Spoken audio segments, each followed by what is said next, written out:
tremendous cause for celebration. And to think it's just going to take a few signatures to turn this vision into a reality. But as honored as I am to be here, I am equally honored and privileged to welcome to New Jersey a tremendous champion for our working families, someone who understands that our collective future is held in the hands of union women and men. Please help me welcome the Secretary of Labor, Dorchester's own, Marty Walsh. Thank you very much. Thank you very much, and thank you, Gov, and thank you for that your beautiful words. And I know it's been a difficult week for you and everyone here at the state, and I want you to know that I share my concerns for your residents of New Jersey impacted by the flooding, and my prayers certainly go out to the family of those who lost loved ones.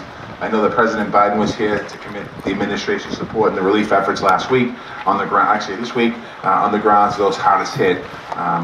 As the President said, it's another clear example of the impact of climate change and the need for resilient infrastructure and the clean energy investments to meet this historic challenge at this moment. Governor, you have been a vocal leader on the need for investing in infrastructure and clean energy and also in working families. And I want to thank you. This project shows that you certainly back your word up with action, so I appreciate that. I also want to thank you, Congressman. Congressman has been a very dear friend to me. He has been there since I've been appointed by the President as Secretary of Labor. Certainly you've been an amazing friend and partner, so thank you for all that you've done. I want to thank also a lifelong union member. He's an electrician, I'm a laborer, we have an iron worker over here, we have some other trades in the room, so we might have a jurisdictional dispute before this day's over. But I want to thank you, Senate President, as well, for your great work and your friendship. President Mullen, for your work.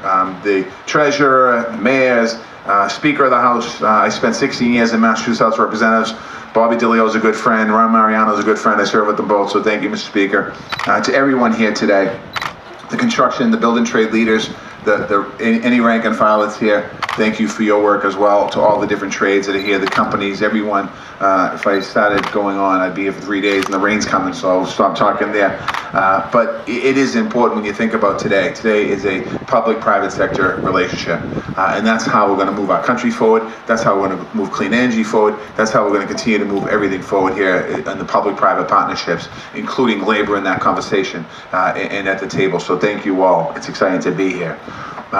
The future of our country certainly depends on our ability to work together to advance the common good. And that's what we see in this transformative project, and this is a transformative project. The governor talked about impacts of Windport will have in New Jersey. I want to focus a moment just on the national impacts that this project is going to have. In March, President Biden set target goals for 30,000 megawatts of offshore wind energy by the end of 2030. He launched a whole-of-government approach to moving us forward. On our climate goals, I work very closely with Secretary of Energy Jennifer Granholm, Secretary of Commerce Gina Raimondo, who the governor knows well from being a former governor in Rhode Island, Secretary of Interior Deb Haaland, and our climate advisor Gina McCarthy from Boston, Massachusetts, and the entire, that just worked that in there, I'm sorry, and the entire cabinet. In this administration, in President Biden and Vice President Harris' administration, climate action means good jobs. Yesterday, I was at an event at the White House, and the president was talking to labor leaders, and he said that. He talked about clean energy is about creating good-paying jobs, about creating opportunities for families to be able to raise their family, put a roof over their head, food on the table. This facility is going to help move us boldly towards both of these goals, increasing these goals. It represents the technological innovation, broad-based partnership, and bold investment that we need to meet the climate challenge. And it demonstrates beyond a doubt that clean energy means good jobs and an inclusive workforce. And you can hear also in the PLA, whoever crafted the PLA, thank you for what you did there. Diversity is important. Opening up doors is important. Creating pathways for companies of color and women and veterans is important. Making sure that we have an inclusive workforce to create pathways into the middle class, into the building trades is important as we do that. So thank you for the building trades and the company and everyone that put, Tishman for putting a PLA together like that, because it really is important, because this project labor agreement will make a difference in so many people's lives. You can also see in every aspect of how this project was planned. Commitment to diversity and equity is so important. Thousands of good long-term manufacturing and logistical jobs is important. Innovative community college partnerships to ensure local and equitable access to these jobs is important. In the Department of Labor, we're all committed to empowering all workers morning, noon, and night. These are the kinds of workforce strategies that empower working people and that we can continue to grow our middle class. When President Biden talks about building back better, he talks about it's actually a pathway into the middle class. It's a pathway that we need to be able to do. In the 50s and 60s and 70s in this country, we had a middle class. We had a middle class that was able to be proud of who they were. In 2021, our middle class is small. We don't have enough people in the middle class. The opportunities for access to the middle class isn't there. And that's why the president is focused, lays the focus on creating and strengthening and allowing people to get into the middle class. And we need to do that. And that's what we're going to continue to do here. And that's what the administration is going to continue to do to build an inclusive economy. This project is a model for opportunity that we've never had before as a nation. The $1.2 trillion bipartisan infrastructure bill that passed the Senate would create millions of other good jobs. And we just interviewed the governor and myself by the news over there, and we talked about this project is even before the infrastructure investment. This project is the beginning of an opportunity for us to really show a way forward. New Jersey is showing a way forward by this project right here, showing us how to do it in the country. Other states can follow suit right here. What's happening in New Jersey? The $1.2 trillion infrastructure bill is in investments, includes energy transmission lines and a national network of electric vehicle charging stations. The president's Build Back Better agenda would lift up working families, make historic investments in workforce development. The Congressman is working on this right now as we talk. We're working to making sure that we get these investments as best we can in these different places because it will make a difference in our kids' economy. It will establish a clean energy standard training. It will also create millions of new jobs, including offshore wind investments. As I mentioned before, the New Jersey Wind Project, this project shows how these investments can protect our communities and build a safe and healthy future for our children. And today shows exactly how we create good jobs for an inclusive workforce and a strong middle class. Great energy projects go down in history for putting our nation on a better path. Think about the Hoover Dam or the Tennessee Valley Authority. They brought the energy to the entire regions, sharing in the 1930s. They created a new era of progress for our country. The level of change we're talking about here and the opportunity that we have before us as a nation right here on the spot that we're sitting today. Now I have the great honor of turning the microphone over to a friend, your Congressman, an IBEW union brother, a champion for the working family, a strong partner with me and also a strong partner with the entire congressional delegation and the entire administration in Washington. He works on the House Committee on Education and Labor, and I'm being extra nice to him today because he's marking up our bill, so we want to make sure, and I'm only kidding there. My dear friend, Congressman Donald Norcross.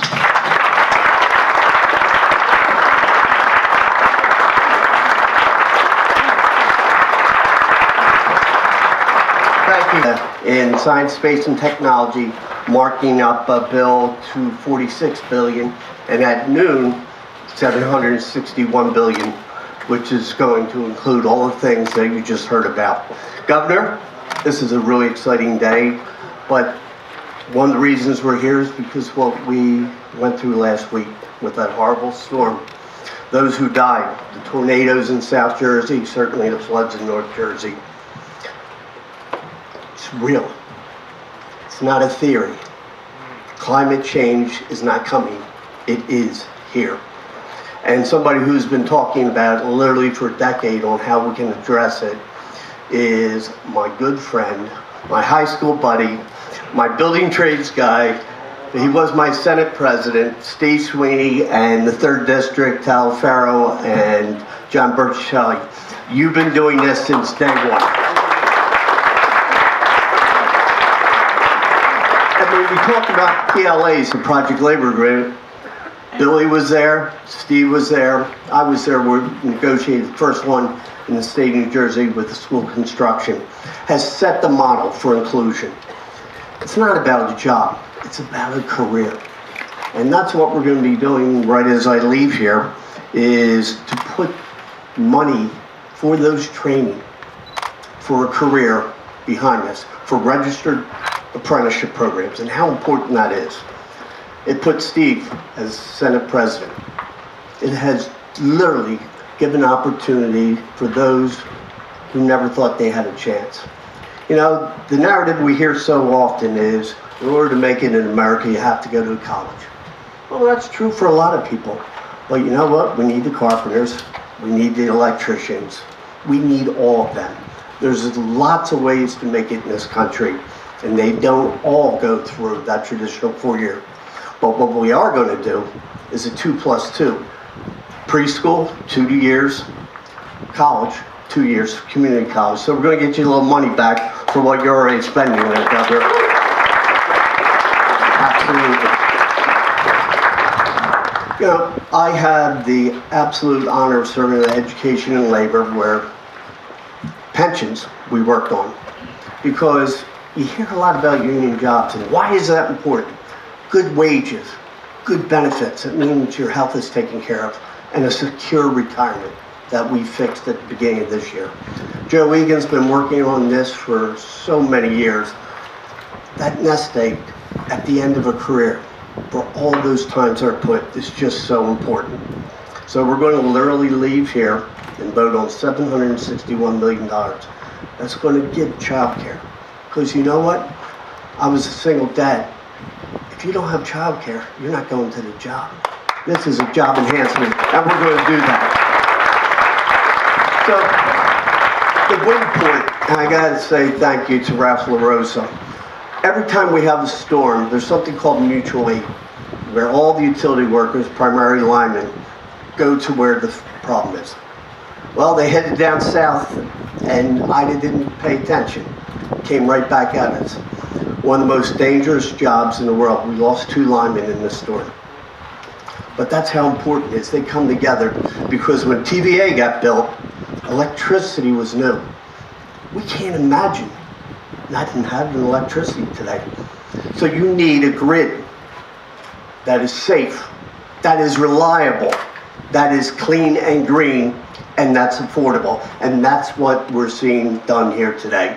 Those windmills are the next generation. As much power as they produce here, the windmills we're putting up 2 times what you see right behind us. This will be the largest single spot in the country for the production of electricity when that comes out. Thank you, public service, and for those who are building it. I just want to finish up by saying we're in this together. The Build Back Better is not just a slogan. It literally is a way for us to come together as a nation.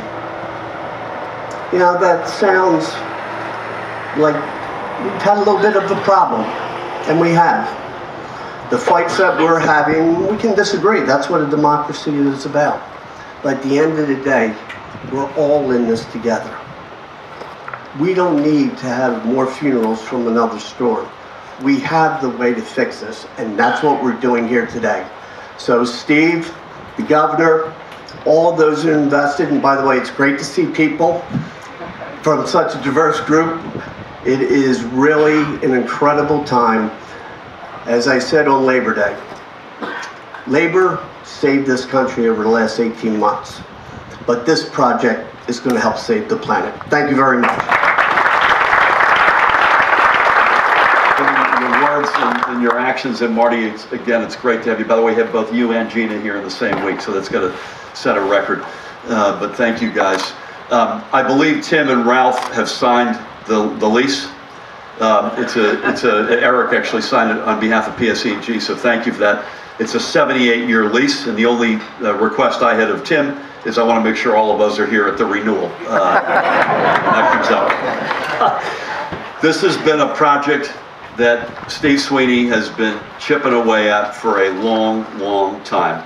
And it makes this is a sweet day for all of us, but it's a particular sweet day for the Senate President. Please help me welcome Senate President Steve Sweeney.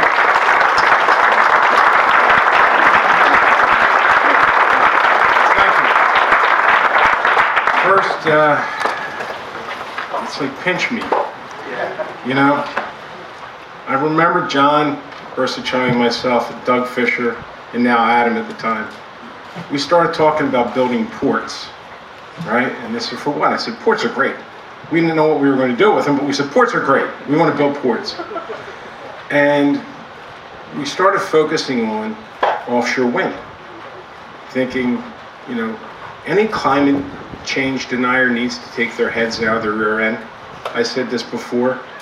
Climate change is real, and we need to fix things, but we start focusing on ports. New Jersey passed the first offshore wind bill in the country. And, you know, Marty, you served in the assembly. Every state copied our bill, so we figured we must have got it right. You know what I mean? Because every state copied it, but then there was a race. Because who's ever going to get there first is going to get the prize. And the prize is the jobs, the manufacturing, the construction. They're all important. It's jobs, jobs, jobs. Nothing but that matters. It's great to have the offshore wind energy. It's wonderful. The manufacturing, making this an American supply chain, not a European. They're not our enemies, but they didn't want to bring the jobs here. They wanted to bring the products here. So lining up, getting a governor, Governor Murphy, thank you for making this a reality, because we were nowhere till you came into office on this. So thank you for that. So now we line up, and again, it's a race. If you read around the country, up and down the coast, every state's racing for manufacturing. But guess what? We're here first. We got here first, which means we have monopiles at EEW in Paulsboro, another port, 500 manufacturing jobs. Now we're in Salem, and someone said, "Did you guys push hard for Salem?" I said, "We pushed. You got to be kidding me. Do we push?" We fought, because Salem, just for people that don't know, is the second poorest county in this state. They needed a shot in the arm. This makes Salem County, New Jersey, the smallest county in the state of New Jersey, the wind hub for the entire East Coast. That's pretty cool.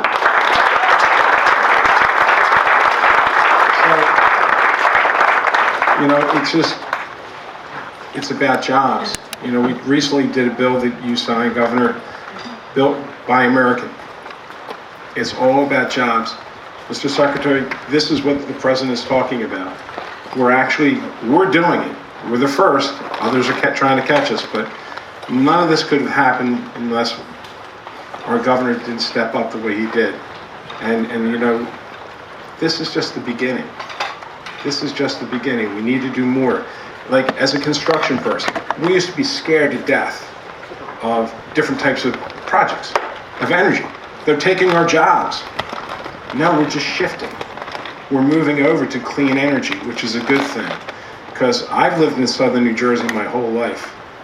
I don't ever remember an EF3 tornado.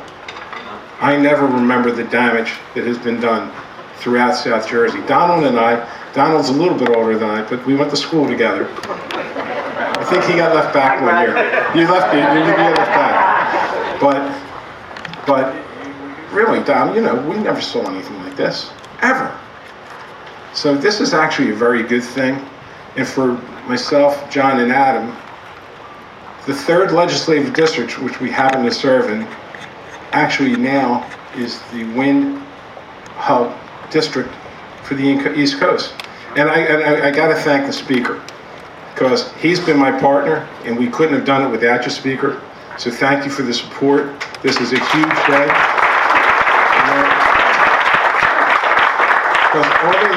Although the Senate doesn't think we really need the Assembly, you know, they kind of bother us a little bit. They slow us down. We need them. They're our partners. And it couldn't have gotten done without both houses and the governor. So, you know, Craig, you made this dream a reality, so thank you so much. And PSE&G, I want to mention PSE&G, because what a partner they've been. Because I don't know if it was you or Tim or someone, I said, "What about Salem?" And they said, "What do you mean?" I said, "What about Salem? We got land." "Well, where are you going to get the workforce?" I said, "We got thousands of people working in a nuclear plant. I bet you can get a few more."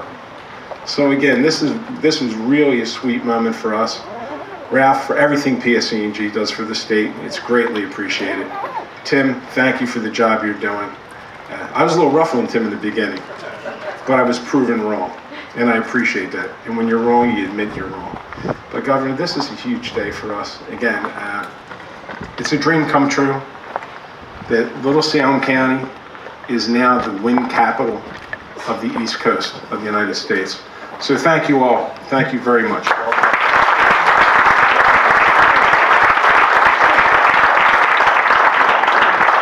Dave, congratulations. Two comments. First of all, I can't believe you. This is news to me.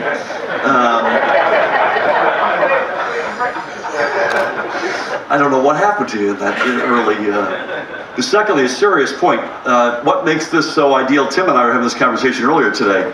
These things, when they go out vertical, and they go out. They're as tall as the Eiffel Tower.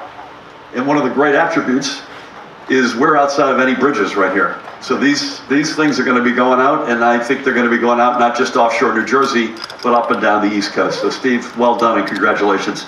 Please help me welcome a great labor leader, not a really good, not a very good, but a great labor leader, the president of the New Jersey Building and Construction Trades Council, Bill Mullen. Bill?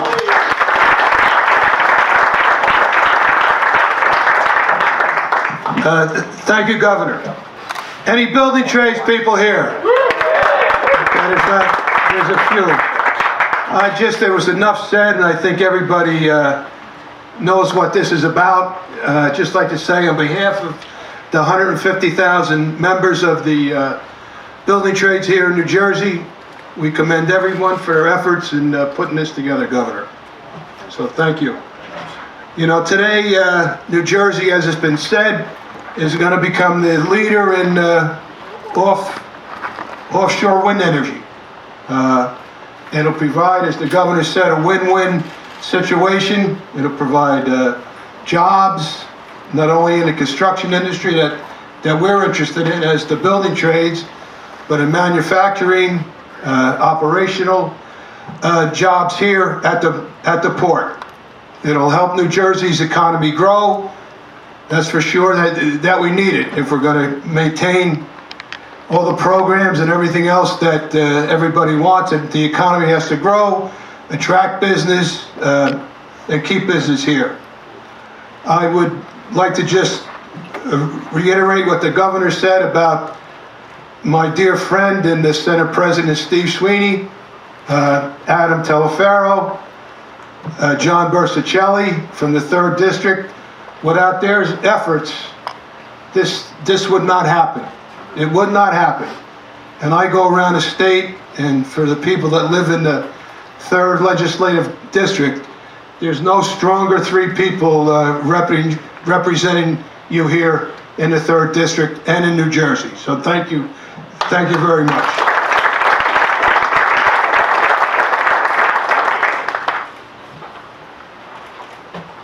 Also, I'd like to recognize, I see Rob Angelo is here. Rob, thank you to Commissioner Labor that supports the building trades here in New Jersey. You know, you talked about apprenticeships. We have the best apprenticeships in New Jersey for construction workers than in the country, I'm sure. Helmets to hard hat, you talked about veterans. Right now, as we speak, there's over 1,000 veterans that are either apprenticeships or have graduated apprenticeships in the last 8 years. Nobody can compare to that, and the governor has been a big supporter of that. Also, I'd be remiss if I didn't recognize the Vice President for the electricians on the State Building Trades Board, and my friend Joe Egan, who represents all electricians in New Jersey. Joe, thank you. And I would be remiss if I didn't recognize the speaker, who was always there supporting Building Trades agenda. Thank you very much, Craig, for your efforts in bringing this possible for us.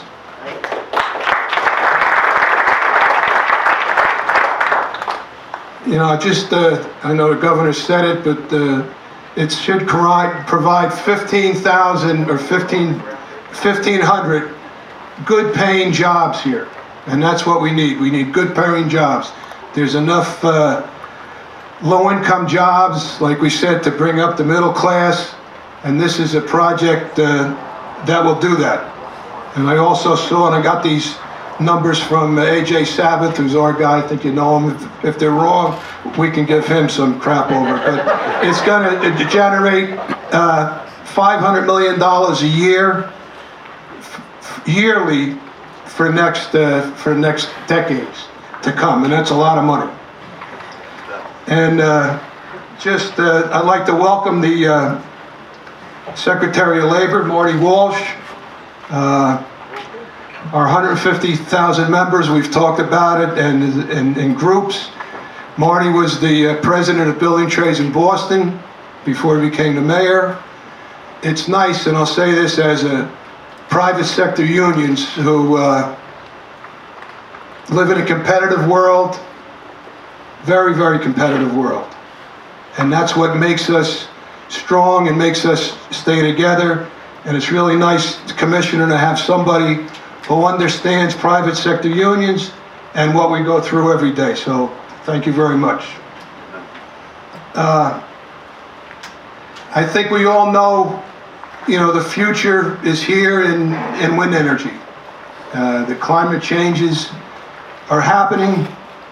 I would just say this, let's all be cautious and not quickly abandon natural gas and the nuclear plants here. Whether that's a popular statement or not, but I think it's true. And as I said, our people are trained and we're ready to go to work on these projects. So thank you all, because all we do is build as the building trades here in New Jersey. Thank you.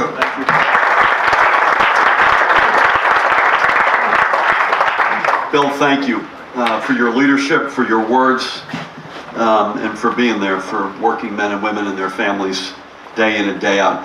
Donald gave me some good political advice, which I'll share with you. He said, you may want to take Eiffel Tower out and insert Washington Monument, which I think is, I don't know whether or not they're comparable in terms of height, but that's what I'm going to go with. Thank you, Tom, as always. By American. Please help me welcome the Executive Director of the Climate Action and the Green Economy Office in our office, a great leader and someone who really helped us get here today. Please help me welcome Jane Cohen. Jane?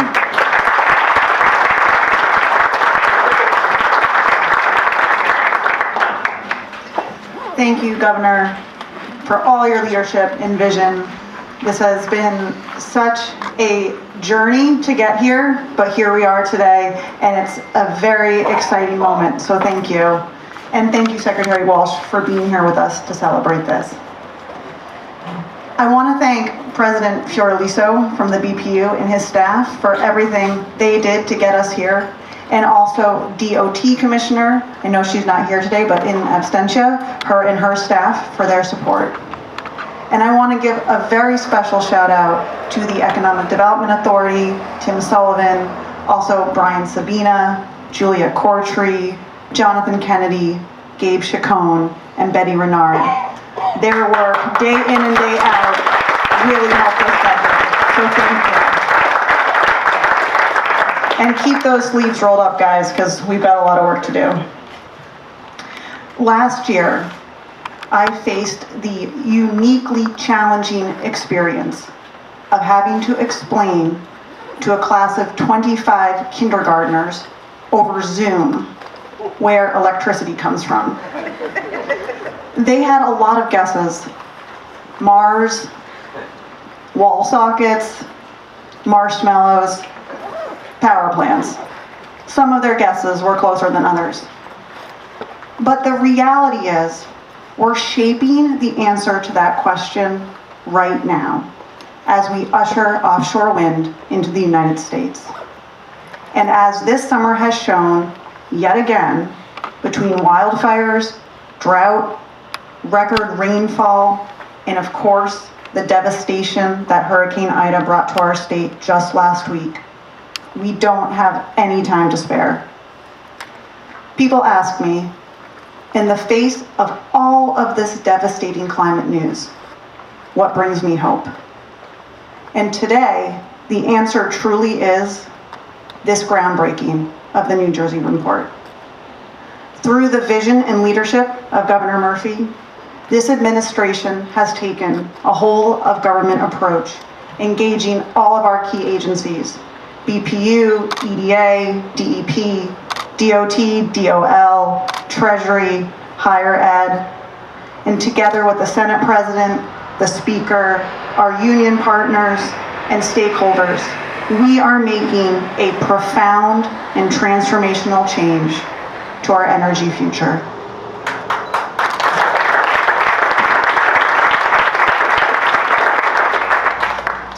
This groundbreaking represents a major step forward for the new offshore wind industry in the United States. It's also critical in terms of moving New Jersey closer to our goal of 100% clean energy by 2050. But perhaps most importantly, this groundbreaking is a proof point that this old narrative that we have to choose between addressing climate change and creating jobs is abjectly false. In fact, combating climate change presents us with a once-in-a-generation chance to develop economic opportunity, strengthen our workforce, and create family-sustaining union jobs for all who want to be involved in this new industry. In order to leverage this opportunity, we have to be intentional about how we transition to a green economy that is equitable, inclusive, diverse, and works for all New Jerseyans. And to achieve this, the governor created the New Jersey Council on the Green Economy, charged with driving New Jersey's clean and equitable energy future. It's telling that almost half of our 25-member council is here today at an event that delivers on the promise of New Jersey's growing green economy. As our whole country grapples with how to respond to climate change, we're creating the blueprint here in New Jersey. The New Jersey Windport is a leading example of how investments in clean energy infrastructure. Jane, that was great. Congratulations.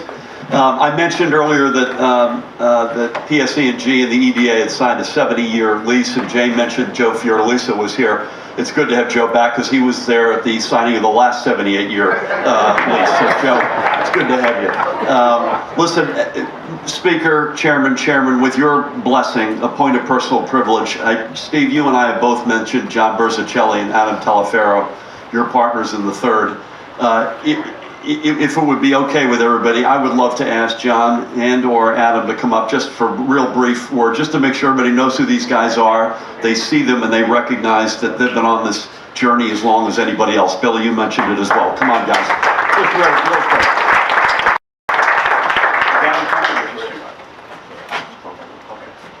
Adam, we're going to give you a salute from here. Well, good. I guess we're at afternoon. We're almost afternoon now. Adam is struggling with his steps today, so we're going to pass this microphone to him in a moment. But let me just join with the words that have been said, because those who know the Senate President and know how he made his living, to understand how he conducts himself, And I can tell you that we didn't get here by accident. This just didn't fall out of the sky. And it's taken a great deal of cooperative effort. Steve mentioned the speaker, and there hasn't been a time we haven't gone to Craig and he has said, yes, let's do this. We're doing what? Yeah, we're doing it, we're doing it. And it's a cooperative effort. But I got the privilege of sitting in meetings with some of our new partners who we're expressing this great love for, and we mean it sincerely. But as any relationship, it's been bumpy at times. I was there when heads were knocked because, we took a step and then someone tried to do something different. We took a step, someone tried to do something different. It was mentioned about president of the BPU. The way these deals were structured and the bid occurred to be a developer offshore, the BPU, the governor's office, the legislature was very clear that we wanted to protect New Jersey to make sure these jobs could happen here. Because we were always concerned that once we said yes, and you had access to the fields off of New Jersey, and you had access to this great market of consumers, they would forget that there were other things that had to happen. But I was in the room when the governor called a meeting and when Steve Sweeney spoke. And when people from different parts of the world understood that when you said something in New Jersey, it meant something a little different than maybe somewhere other than New Jersey.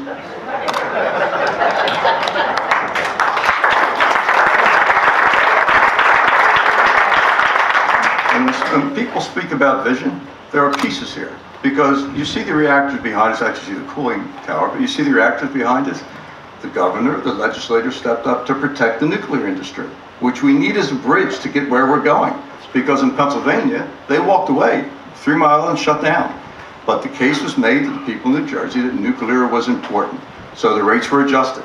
So PSEG could continue to operate these nuclear plants and these jobs could stay. And that was the right decision. And it was a big decision at the time. And now here we are. In this budget this year, through the legislative process and the governor, $200 million to start this port. That's a cash payment. More is going to have to be borrowed. It's a major investment by the people of New Jersey in both these 2 ports we spoke about, working in concert to create this new industry. Now imagine that, a new industry. Manufacturing, not only in New Jersey, but America. And by the way, to the Secretary of Labor, I enjoyed your comments. You're from Boston, I take it. By the way, I followed your career, an outstanding career as the mayor of Boston, by the way, and laid your in service to us at the federal level as well. So they were kind enough to let Adam and I speak. And I'm going to bring the microphone over to Adam for a second. He'll be saying no. But to everyone associated with this, to the Senate President, to the Governor, to everyone associated, this is a big deal, my friends. It didn't happen by accident. These pieces came together in a fist fight almost at times. Yeah, almost at times, as I say that. But they came together. And we're at a point now where we haven't won the race, but we're ahead in the race. And we have to be vigilant about what happens next. So this Windport, big deal, big deal. Salem County, for the place we love and represent, we're very happy about this because it's going to change lives. It's going to mean something. It's the biggest single economic development project in this county since these nuclear plants were built, and that's a big deal.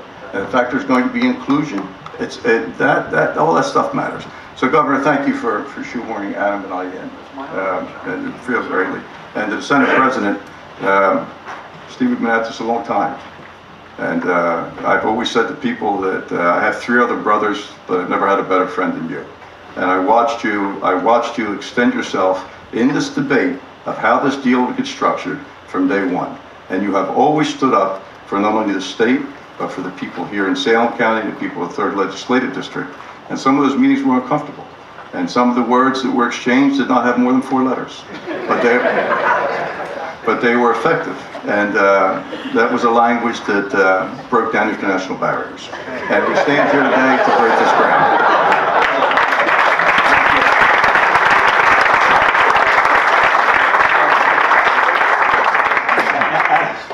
And I want the record to show we were on the same side of the table.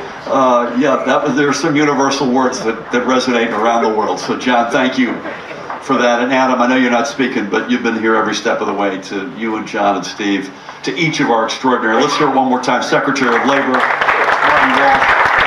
Congressman Norcross, Phill, thank you so much, Bill Mullen, Senate President, to each and every one of you. I think right now, I know it's raining, so we'll go fast. I think Dan and Alan are going to sign the PLA literally right here. Is that right? Let's do it, guys. Thank you, everybody.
Oh, hey, Greg.